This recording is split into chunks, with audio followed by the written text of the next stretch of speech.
بسم اللہ الرحمن الرحیم۔ السلام علیکم۔ صابر علی حاضر ہے تھنک ٹی وی میں پروگرام صاف بات کے ساتھ۔ ناظرین، بجلی کے بلوں کا مسئلہ تو چل ہی رہا تھا، اس پر احتجاج، ہڑتال اور دعائیاں تو دی جا رہی تھی کہ پیٹرول کا بم گرا کر حکومت نے عوام کو ایک اور عذاب میں مبتلا کر دیا، اور عوام بیچاری جو ہے وہ صرف لگتا ہے کہ صرف اسی کام کے لیے ہے کہ حکومت وقت جو بھی ہو وہ اس پر کوئی نہ کوئی ایسا عذاب، کوئی نہ کوئی ایسا مالی بوجھ جو ہے وہ ڈالتی رہے اور وہ مہنگائی تلے جو ہے وہ کچلی جاتی رہے۔ بجلی کو بلوں کے خلاف، مہنگائی کے خلاف جماعت اسلامی نے جو ہے وہ آج احتجاج کیا، اور بڑا کامیاب احتجاج رہا۔ گو کہ انہوں نے پہیا جام ہڑتال کا اعلان کیا تھا۔ پہیا جام ہڑتال تو ظاہر ہے کہ نہیں ہو سکتی تھی، چونکہ یہ لوگوں کو اپنے کام بھی کرنے ہوتے ہیں، وہ جو زندگی جو ہے رواں دواں بھی رہنی چاہیے، لیکن شٹر ڈاؤن ہوا اور دکانیں بند رہیں، بازار بھی کچھ بند رہے، اور کئی جگہ جو ہے وہ جزوی ہڑتال اور بہت ساری اس طرح کی چیزیں۔ لیکن امیر جماعت اسلامی سراج الحق صاحب نے ایک بڑا اہم اعلان کر دیا ہے، اور انہوں نے باقاعدہ ایک وارننگ الٹیمیٹم دے دیا حکومت کو، نگراں حکومت، ظاہر ہے اس وقت تو نگراں حکومت ہی ہے، نگراں حکومت کو الٹیمیٹم دے دیا ہے کہ رات 12 بجے تک اگر بجلی کے نرخوں میں اور جو پیٹرول کے نرخوں میں اگر کمی نہ کی گئی تو پھر وہ آئندہ کا لاہے عمل کا اعلان کریں گے۔ یہ تو ہو گئی جماعت اسلامی کی بات۔ یہ بات بھی اپنی جگہ بالکل مسلمہ ہے کہ جماعت اسلامی تو بھرپور احتجاج کر رہی ہے،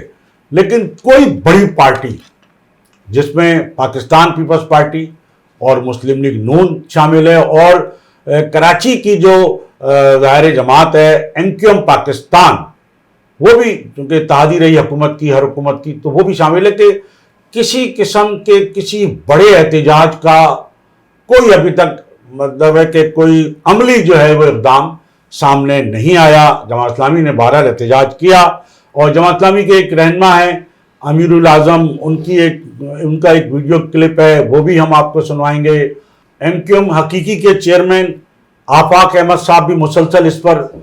ظاہر بول رہے ہیں۔ ایک اور ان کی ویڈیو کلپ ہے، ہو سکا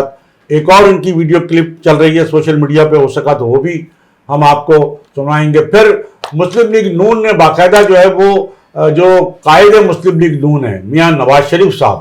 ان کی وطن واپسی کا اعلان کر دیا کہ جی وہ 15 اکتوبر کو آ رہے ہیں۔ تو وہ کیوں مطلب اعلان کیا ہے، اور اس کے بعد کیا نظر آ رہا ہے؟ پھر جو سندھ کے گورنر ہیں کامران ٹیسوری صاحب، انہوں نے جو ہے وہ مسلم لیگ نون کے قائد میاں نواز شریف سے ملاقات کیوں کی، اور کیا انہوں نے لندن میں کسی اور سے بھی کوئی رابطے کیے ہیں؟ تو اس حوالے سے بھی ہم بات کریں گے۔ پھر سوشل میڈیا پر جو یوٹیوب چینل ہے، اس میں جو بعض بڑے تجزیہ کار ہیں اور اپنی ظاہر ہے کہ وہ ویڈیو جو ہے وہ سوشل میڈیا کے لیے اپلوڈ کرتے رہتے ہیں، اور ان کو لوگ بڑا سنتے ہیں، بڑا دیکھتے ہیں، ان کے بڑے ویورز بھی ہیں، تو وہ بھی مختلف حوالوں سے مختلف قیاس آرائیاں بھی کر رہے ہیں۔ اور ایک تو یہ کہا جا رہا ہے کہ جی جو الیکشن ہیں، عام انتخابات ہیں، وہ اس سال تو نہیں ہوتے، لیکن شاید اگلے سال فروری میں ہو جائیں۔ اور اس حوالے سے جو مختلف تجزیہ کار ہیں، بعض نے، میں نے ایک کا یہ دیکھا تجزیہ کہ وہ کسی حوالے سے کہہ رہے تھے کہ جی فروری میں ماشاء اللہ بھی لگ سکتا ہے، وہ کسی کا حوالہ دے کے کہہ رہے تھے کہ جی فلاں وہ یہ کہہ رہا تھا کہ جی ماشاء اللہ بھی لگ سکتا ہے۔ تو جو صورتحال ہے، یعنی ایک تو یہ کہ ایک طرف تو یہ کہا جا رہا ہے کہ الیکشن ہوتے نظر نہیں آ رہے، دوسری جانب جس طرح مہنگائی بڑھ رہی ہے، اور نگراں حکومت جو ہے وہ مہنگائی پہ قابو پانا تو درکنار، صرف ایک بجلی کے بل کا معاملہ تھا، اس کو بھی حل کرنے میں ناکام نظر آتی ہے۔ اور پیٹرول کا بم جو گرا دیا، تو یہ پیٹرول کا بم گرانے سے یہ ہوا کہ جی ٹرانسپورٹ کے کرائے بڑھ گئے، شہر میں جو ٹرانسپورٹ چلتی ہے، پھر جو مختلف شہروں میں چلتی ہے، پھر نہ صرف بسوں نے اور شہر سے باہر چلنے والی گاڑیوں نے جو ہے وہ کرائے بڑھا دیے، بلکہ ٹرینوں کے بھی جو ہے وہ ریلوے نے بھی کرائے بڑھا دیے۔ ظاہر ہے کہ جہازوں کے بھی کرائے پہ بڑھنے، جہاز تو چلیں ان لوگوں کے لیے آ جاتا ہے کہ جن کے پاس پیسے ہیں، جو جہاز کا ٹکٹ انجوائے کر سکتے ہیں، لیکن جن کو سفر کرنا لازمی ہے ان کو آخر یہ ہے کہ چاہے وہ بس سے کرے چاہے ٹرین سے، یہی دو ایسے ذریعے ہیں کہ جن کے ذریعے وہ اپنی منزل مقصود تک جانے کے لیے سفر کرتے ہیں۔ تو یہ دونوں ذریعے بھی جو ہیں وہ ان کے لیے بالکل ان کے راستے جو ہے بند کر دیے گئے ہیں اور بڑھ گئے کرائے۔ چلیں یہ کرائے بڑھ گئے تو جناب چینی کا جو اتنا بڑا جو بحران ہے اور جو چینی مافیا ہے، اب نگراں وزیر اعظم صاحب کہتے ہیں جی بجلی کے بلوں کا معاملہ تو بڑا یوں ہے، یہ ہے، وہ اس طرح حل نہیں ہو سکتا، انہوں نے بڑی وضاحتیں پیش کی۔ تو بھئی چینی کا جو بحران ہے، جو چینی جو روزمرہ استعمال کی اشیاء ہے اس میں چینی شامل ہے اور آٹا ہے، تو اس کے دام کیوں بڑھ رہے ہیں، یہ کیوں؟ اور چینی مافیا کا جو پورا ایک سسٹم ہے اس میں ظاہر سیاسی لوگ شامل ہیں، جو حکومتوں میں رہیں ان کی شوگر ملیں تو ان کو کون پوچھ سکتا ہے، ان کو کون لگام ڈال سکتا ہے؟ تو اسی طرح اور بہت ساری جو ہے اشیاء خرد و نوش ہے۔ تو لوگوں کا کہتے تھے کہ جی پہلے تو 2 وقت کی روٹی میسر نہیں تھی، کھانا مشکل تھا، پھر 1 وقت کی روٹی کھانا مشکل ہو گیا، اور اب لگتا ہے کہ لوگ بالکل پیٹ پہ پتھر باندھ لیں، کیا کریں؟ 1 وقت کی روٹی بھی جو ہے ان کے لیے بالکل مشکل کر دی گئی ہے، اور آخر اس مسئلے کا حل کیا ہے اور اس مسئلے کو حل کرے گا کون؟ دوسری جانب ڈاکٹر علوی صاحب کے بارے میں کہا جاتا ہے کہ جی ان کی ریٹائرمنٹ کی مدت جو ہے وہ بالکل قریب آ گئی ہے، ستمبر شروع ہو چکا ہے، اور ستمبر کے مہینے کو ستمگر بھی کہا جا رہا ہے۔ اب یہ کس کے فی الحال تو یہ ستمبر کا مہینہ عوام کے لیے ستمگر بنا ہوا ہے، حکمران تو ان کے لیے کیا ستمگر ہونا، سیاستدانوں کے لیے کیا ستمگر ہونا، وہ تو ظاہر ہے کہ ہر دور میں کسی نہ کسی طرح جو ہے وہ عیاشیاں اپنی جاری رکھتے ہیں۔ تو اب صدر علوی صاحب اگر ریٹائر ہو جاتے ہیں تو کون آئے گا؟ تو پہلے مرحلے میں یا فوری طور پہ تو ظاہر ہے سینٹ کے چیئرمین جو ہے وہ قائم مقام صدر مملکت کا چارج سنبھال سکتے ہیں، پھر نئے صدر کی تلاش بھی ہوگی۔ تو اب دیکھنا یہ ہے کہ اس حوالے سے کیا اقدام کیا جاتا ہے۔ بجلی کے بلوں کے حوالے سے یعنی جو جس طرح مستقل ریٹ بڑھ رہے ہیں، اس پہ سوشل میڈیا پہ کئی جو ہے وہ ویڈیوز چل رہی ہیں۔ ایک خاتون کی ویڈیو ہے، اس نے بڑی تفصیل کے ساتھ بتایا کہ یہ آئی پی پیز ہے کیا، یہ آئی پی پیز جو ہے یہ کس نے شروع کی یہ کمپنیاں۔ پیپلز پارٹی نے بتایا جاتا ہے کہ 1994 کی حکومت نے یہ شروع کی، اور یہ مطلب پورا یہ عذاب ہے، پورا ایک یہ مافیا ہے یہ آئی پی پیز کی صورت میں، جس سے ظاہر حکمراں طبقہ جو ہے وہ کروڑوں اربوں کا کک بیک ان سے وصول کر چکا ہے، کرتا رہتا ہے اور اپنے فائدے کے لیے کر رہا ہے، اور ظاہر ہے پھر جو قرضہ لیا ہوا ہے، قرضہ وہ پھر ڈالر کے ریٹ جس طرح بڑھ رہے ہیں وہ جس طرح ملٹی پلائی ہو رہا ہے، تو اس کا کوئی بھی جو فائدہ ہے وہ کسی بھی طرح عوام کو نہیں ہے، صرف اشرافیہ کو ہے۔ تو بڑی اس حوالے سے بڑی ڈیٹیل میں جو ہے وہ مختلف جو ہے وہ چیزیں چل رہی ہیں۔ سب سے پہلے تو ہم آپ کو یہ بتا دیں کہ جی کامران کشوری صاحب گورنر سندھ جو ہے ان کا بڑا کہ جی وہ غیر ملکی دورے پہ گئے۔ پہلے یہ افواہیں اڑتی رہیں یا قیاس آرائیاں ہوتی رہیں کہ ان کے کچھ اپنی پارٹی میں ایسے معاملات ہو گئے، اور آپ نے دیکھا ہوگا کہ جب وہ انہوں نے ایک میٹنگ کی گورنر ہاؤس میں بلا کے ایم کیو ایم رابطہ کمیٹی کی، تو ان کے دائیں بائیں جو لوگ بیٹھے تھے ان میں ایک تو ظاہر ہے کہ ڈاکٹر فاروق ستار تھے سینئر ڈپٹی کنوینر، اور دوسری جانب سابق صوبائی وزیر عبدالرؤف صدیقی تھے، تو باقی لوگ غیر حاضر تھے۔ تو اس سے بھی بہت ساری جو ہے وہ قیاس آرائیاں شروع ہو گئیں۔ پھر کہا گیا کہ جی شاید کچھ اختلافات ہو گئے ہیں، یہ بھی کہا گیا کہ ان کو شاید رخصت پر جو ہے جان کر کے بھیجا گیا ہے، لیکن بہرحال ان کا لندن جانا بڑا اہم ہے، اور لندن میں میاں نواز شریف سے ملنا بڑا اہم ہے۔ اب نواز شریف کو وہ کس کا پیغام لے کر گئے یا کس کا پیغام دیا ہم اس چیز میں نہیں پڑھتے ہیں، لیکن ایک چیز بڑی واضح ہے کہ ظاہر ہے کہ اگر انہوں نے آئندہ بھی گورنر رہنا ہے تو گورنر ہوتا ہے وفاق کا نمائندہ، اور وفاق میں آئندہ جو حکومت، ایک تو یہ کہ جو حکومت رخصت ہوئی ہے وہ بھی تقریباً مسلم لیگ نون اور پیپلز پارٹی کی حکومت تھی، پی ڈی ایم کی حکومت تھی، اور اب جو بتایا جا رہا ہے جو آنے والی جو حکومت ہوگی نئے الیکشن کے نتیجے میں، وہ بھی جو ہے زیادہ تر جو امید کی جا رہی ہے، قیاس آرائیاں کی جا رہی ہے، وہ مسلم لیگ نون کی حکومت کی جا رہی ہے، اور سابق وزیر اعظم نواز شریف صاحب کے ایک بار پھر وزیر اعظم بننے کی جو ہے وہ کی جا رہی ہے۔ تو ظاہر ہے کہ گورنر سندھ کا نواز شریف سے ملنا تو بنتا ہے، کیونکہ انہیں اگر کوئی مزید اگر گورنر کے عہدے پر اگر برقرار رکھنے کی اگر مزید کوئی منظوری دے سکتا ہے تو وہ میاں نواز شریف صاحب ہی دے سکتے ہیں. تو ان سے ملنا، ان سے ظاہر ہے کہ قربت حاصل کرنا، ان کی قربت حاصل کرنا یہ بڑا ضروری تھا. لیکن یہ بات بالکل الگ ہے کہ اب میاں نواز شریف صاحب اقتدار میں آنے کے بعد کیا کریں گے، کیا وہ یعنی اس قربت کو وہ مزید جو ہے وہ آگے تک جاری رکھیں گے یا ان کو گورنر سندھ رکھیں گے نہیں رکھیں گے، یہ بالکل ایک الگ معاملہ ہے. کیونکہ نواز شریف صاحب کے بارے میں بتایا جاتا ہے کہ وہ اپنا جو راز ہے، جو اپنی منصوبہ بندی ہے، جو آئندہ کا جو لائحہ عمل ہے، وہ آخر تک کسی سے شیئر تک نہیں کرتے وہ. تو اب وہ کیا سوچ رہے ہیں، ان کا پلان کیا ہے، وہ کس طرح آئندہ ان کی حکومت بنائیں گے. لیکن چاہے کسی کی بھی حکومت آئے،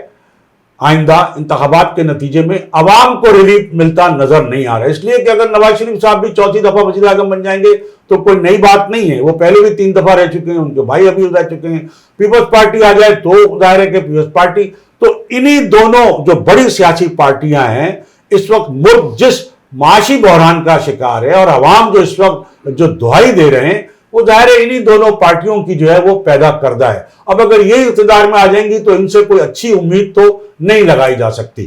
تو اب ہم ناظرین آپ کو یہ بھی بتاتے چلے، 1994 میں پیپلز پارٹی کی حکومت نے فیول سے چلنے والی بجلی کے عوام دشمن منصوبوں کی منظوری دی. ملک میں گرمیوں میں بھی 20-22 ہزار میگا واٹ بجلی خرچ ہوتی ہے، مگر بے نظیر بھٹو سے کیے گئے معاہدے کے تحت غیر ملکی پاور کمپنیوں کو 40,000 میگا واٹ بجلی کی ادائیگی ڈالرز میں ہوتی ہے. تو یہ ایک حقیقت ہے. دوسری جانب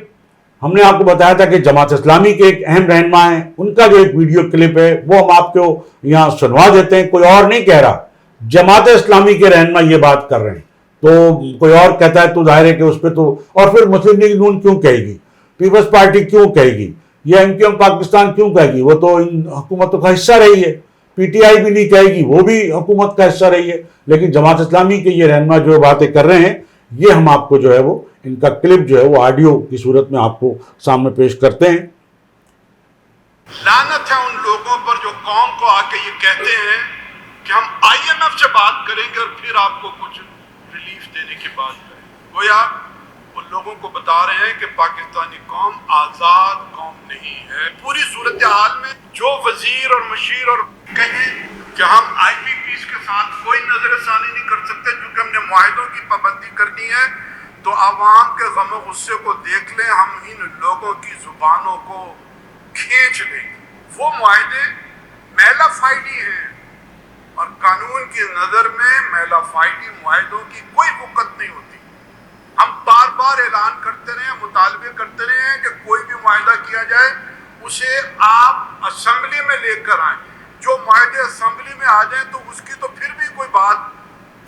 تقدس کی، احترام کی، قانونی زبان میں چلیے پابندی کی ہو سکتی ہے. جو معاہدے جو ہیں وہ آپ کی اسمبلیوں میں نہیں آئے، کسی وزیر نے کر لیے، مشیر نے کر لیے، حکومتوں نے کر لیے، کک بیکس کی صورت میں یہ آئی پی پیز کے ساتھ معاہدے ہیں. ہم مطالبہ کرتے ہیں کہ ان معاہدوں اور اب تک ان کے اوپر نیب کی تحقیقات ہونی چاہیے، گرفتار کیا جائے. کوئی کتنا ہی سرمایہ دار ہو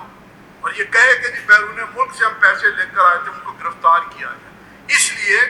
کہ پچھلے 25 برسوں سے جو بجلی ہم نے نہیں خریدی اس کی قیمت بھی ہم دے رہے ہیں. دنیا میں مجھے بتائیں کہ کہیں کوئی ایسی چیز ہے کہ جب آپ نے خریدی نہیں اور آپ کا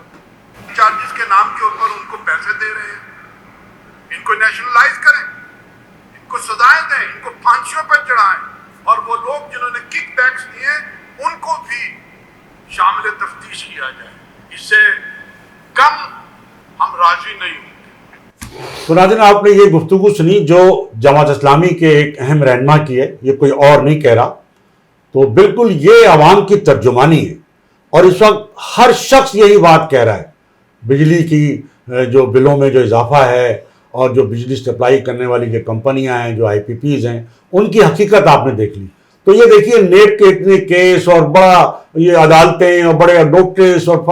لیکن ان IPPs کے حوالے سے جو کچھ سابقہ حکمرانوں نے کیا، اور یہ صحیح ان کا کہنا ہے، اور عوام کی بھی یہی آواز ہے کہ جناب ان کو نیب کے تحت گرفتار کیا جائے، ان کو پھانسیاں دی جائیں، ان کو سزائیں دی جائیں، تبھی ظاہر ہے کہ عوام کا جو ہے غصہ جو ہے وہ کم ہو سکتا ہے، اور عوام جو ہے وہ ان جو عذاب ہے بجلی کے بلوں کا یا اور دوسری مہنگائی کا جو اس کے نتیجے میں بھی ہو رہی ہے، اس سے جو ہے وہ کم از کم چھٹکارا حاصل کر سکیں گے۔ تو بہرحال MK حقیقی کے چیئرمین آفاق احمد صاحب کا ایک پہلے بھی ہم نے آپ کو کلپ سنوایا تھا، ایک اور بھی سوشل میڈیا پہ چل رہا ہے، اس پہ بھی ظاہر ہے کہ ان کی بڑی تنقید ہے اس حوالے سے، اور بالکل جو اس وقت لوگوں کا غم و غصہ ہے اس کی انہوں نے ترجمانی کی ہے۔ دوسری جانب جو مسلم لیگ نون کے رہنما نے جو اعلان کیا ہے کہ جی سابق وزیر اعظم مسلم لیگ نون کے قائد نواز شریف صاحب جو ہے وہ 15 اکتوبر کو وطن واپس آ رہے ہیں، اور وہ پھر آگے ظاہر ہے کہ الیکشن میں کی جو مہم چلے گی اس میں حصہ لیں گے، اور الیکشن کمیشن آف پاکستان نے 30 نومبر تک حلقہ بندیاں جو ہے وہ کرنے کا وہ اعلان کر دیا ہے۔ تو اب جو نواز شریف صاحب جو اپنے بھائی کے وزیر اعظم ہوتے ہوئے، اپنی پارٹی کی حکومت ہوتے ہوئے وہ پاکستان نہیں آ رہے تھے، تو وہ بہت ہی محتاط ہیں ہر معاملے میں، ہر چیز کا انہوں نے ظاہر ہے کہ جائزہ لیا ہے، اور اگر انہوں نے اب کوئی ڈیٹ دے دی ہے آنے کی تو اس کا مطلب ہے کہ ان کو گرین سگنل مل گیا ہے، اور جو الیکشن کے جو التوا سے مراد یہ ہے کہ 3 ماہ کے اندر ہوتے تو نظر نہیں آ رہے، لیکن بہت زیادہ جو ہے طویل مدت کے لیے التوا وہ اب ایسا اس لیے نظر نہیں آ رہا کہ نواز شریف وطن واپس آ رہے ہیں۔ تو نواز شریف اگر وطن واپس آ رہے ہیں تو اس سے یہ اس بات کا اشارہ بھی ہے کہ الیکشن پھر یہ ہے کہ جلد ہو جائیں گے۔ جلد سے مراد یہ ہے کہ 3 ماہ کے اندر نہ صحیح 6 ماہ کے اندر ہو جائیں، اور ظاہر ہے کہ نواز شریف صاحب آئیں گے اور وہ اپنی کمپین چلائیں گے۔ تو نواز شریف صاحب کا آنا ابھی تو اعلان ہوا ہے، اور باقاعدہ ان کے استقبال کی تیاریوں کے لیے جو ہے وہ ان کے اجلاس شروع ہو گئے ہیں، تیاریاں شروع ہو گئی ہیں میاں نواز شریف کے استقبال کی۔ اب وہ استقبال کیوں کیا جا رہا ہے؟ انہوں نے ایسا کون سا کارنامہ انجام دے دیا؟ کیا وہ کوئی ایسا کون سا کام کر آ رہے ہیں کہ جن کے لیے ان کے لیے بہت بڑا استقبال کیا جا رہا ہے؟ یا ان کی حکومتوں نے جب بھی وہ حکومت میں رہے عوام کو کون سا بڑا ریلیف دے دیا؟ لیکن بہرحال ان کی پارٹی تو ان کا استقبال کرے گی، اس کی تیاریاں کرے گی۔ اب دیکھنا یہ ہے کہ عوام اس میں کتنی بڑی حد تک شامل ہوتے ہیں یا نہیں ہوتے۔ تو بہرحال نواز شریف صاحب کے آنے سے ایک تو یہ اندازہ ہوتا ہے کہ الیکشن جو ہے وہ زیادہ دیر التوا میں نہیں رہیں گے۔ دوسری جانب گورنر سندھ کامران کشوری صاحب نے جو ملاقات کی ہے میاں نواز شریف صاحب سے، اس سے بھی اندازہ ہوتا ہے کہ الیکشن یقیناً ہو جائیں گے، اور الیکشن کے نتیجے میں مسلم لیگ نون کی حکومت بننے جا رہی ہے، اور یہی وجہ ہے کہ جو کامران کشوری صاحب ہیں وہ مزید گورنر رہنے کے لیے یا مزید اقتدار کے سسٹم میں رہنے کے لیے ظاہر ہے کہ ان کو میاں نواز شریف سے قربت ضروری تھی، جو انہوں نے ایک ملاقات کی صورت میں کی ہے۔ اب اس کا نتیجہ آئندہ کیا نکلتا ہے یہ تو آئندہ آنے والا وقت بتائے گا۔ تو ناظرین، یہ ہماری آج کی گفتگو۔ اس سے پہلے کہ میں آپ سے اجازت دوں، میری آپ سے یہی گزارش ہوگی کہ آپ think T V HD channel کو سبسکرائب کر لیں، اپنے دوستوں میں شیئر کریں اور لائک کریں۔ اس کے ساتھ ہی آج کی اس نشست سے صابر علی کو اجازت۔ اللہ حافظ۔ Channel think T V HD کو سبسکرائب ضرور کر لیں اور بیل آئیکن کا بٹن دبائیں تاکہ ہماری نئی آنے والی ویڈیوز پر وقت آپ تک پہنچ سکیں۔ شکریہ۔